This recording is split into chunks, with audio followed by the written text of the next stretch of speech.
السلام علیکم ورحمۃ اللہ وبرکاتہ۔ بسم اللہ الرحمن الرحیم۔ اللہ کے نام سے شروع کرتے ہیں جو بڑا مہربان اور نہایت رحم کرنے والا ہے۔ پارہ نمبر 19 ہے، سورہ الشعراء ہے۔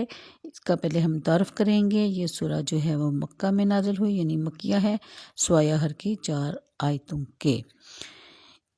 اس صورت میں 11 رکوع اور 227 آیتیں اور 1279 کلمے اور 5540 حروف بتائے گئے ہیں۔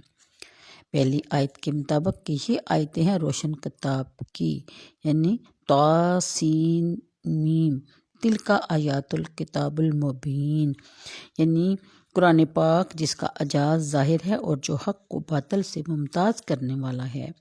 اس کے بعد سید عالم صلی اللہ علیہ وآلہ وسلم سے براہ رحمت و کرم خطاب ہوتا ہے کہ جب اہل مکہ ایمان نہ لائے اور انہوں نے سید عالم صلی اللہ علیہ وآلہ وسلم کی تکذیب کی تو حضور پر ان کی محرومی بہت شاق ہوئی۔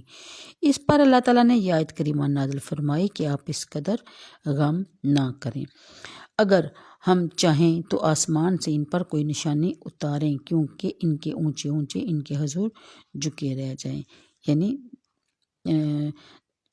نافرمانی کے ساتھ گردن نہ اٹھا سکیں، یعنی دم بدم ان کا کفر بڑھتا جاتا ہے۔ آیت نمبر 5، تو بے شک انہوں نے جھٹلایا تو اب ان پر آیا چاہتی ہیں خبریں ان کے ٹھٹھے کی، یعنی کہ جو یہ مذاق اڑاتے ہیں کہ کیا انہوں نے زمین کو نہیں دیکھا، ہم نے اس میں کتنے عزت والے جوڑے اگائے، بے شک اس میں ضرور نشانیاں ہیں۔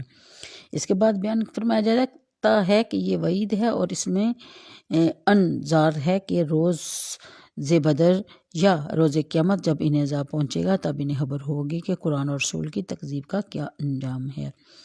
پھر یعنی قسم قسم کی بہترین اور نافع نباتات پیدا کیے، یعنی کہ زمین سے، اور شبیر نے کہا کہ آدمی زمین کی پیدائش یعنی کہ پیداوار ہے جو جنتی ہے اور عزت والا ہے اور کریم اور جہنمی ہے، اور وہ بدبخت لائم ہے، یعنی کہ اللہ تعالیٰ کے کمال و قدرت کے کافروں سے انتقام لیتا اور مومنین پر رحمت فرماتا ہے جنہوں نے کفر اور معاصی سے اپنی جانوں پر ظلم کیا اور بنی اسرائیل کو غلام بنا کر انہیں طرح طرح کی ایذائیں پہنچا کر ان پر ظلم کیا۔ اس قوم کا نام قبط ہے، یعنی کہ حضرت موسیٰ علیہ السلام کو ان کی طرف رسول بنا کر بھیجا گیا اور انہیں ان کی بد کرداری پر رجز فرمائیں تاکہ اللہ سے اور اپنی جانوں کو اللہ تعالیٰ پر ایمان لا کر ان کی فرما برداری کر کے اس کے عذاب سے بچ سکتے ہیں۔ اور اس پر حضرت موسیٰ علیہ السلام نے بارگاہ الہی میں عرض کی، اے میرے رب، میں ڈرتا ہوں کہ وہ مجھے جھٹلائیں گے اور میرا سینہ تنگی کرتا ہے اور میری زبان نہیں چلتی، تو ہارون کو بھی رسول کر، اور ان کا مجھ پر ایک الزام ہے تو میں ڈرتا ہوں کہیں یہ مجھے قتل کر نہ دیں۔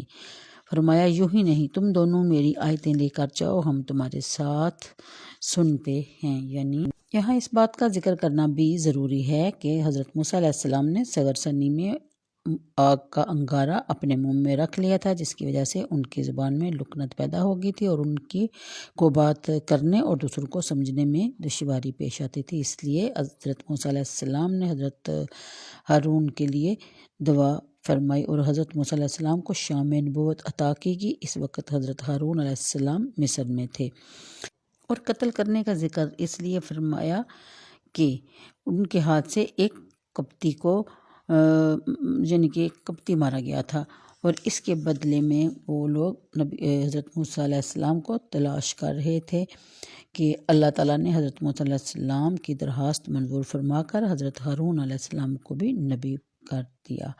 پھر بیان فرمایا جاتا ہے کہ ہم انہیں سرزمین شام لے جائیں۔ فرعون نے 400 برس تک بنی اسرائیل کو غلام بنائے رکھا تھا، اور اس وقت بنی اسرائیل کی تعداد 6,30,000 تھی۔ اللہ تعالیٰ کا یہ حکم پا کر حضرت موسیٰ علیہ السلام مصر کی طرف روانہ ہوئے۔ آپ پشمینہ کا جبہ پہنے ہوئے تھے، دست مبارک میں عصا تھا، عصا کے سرے میں زنبیل لٹکی تھی جس میں سفر کا توشہ تھا۔ اس شان سے آپ مصر میں پہنچ کر اپنے مکان میں داخل ہوئے۔ حضرت ہارون علیہ السلام وہیں موجود تھے۔ آپ نے انہیں خبر دی کہ اللہ تعالیٰ نے مجھے رسول بنا کر فرعون کی طرف بھیجا ہے اور آپ کو بھی رسول بنایا گیا ہے کہ فرعون کو دعوت دو اسلام کی۔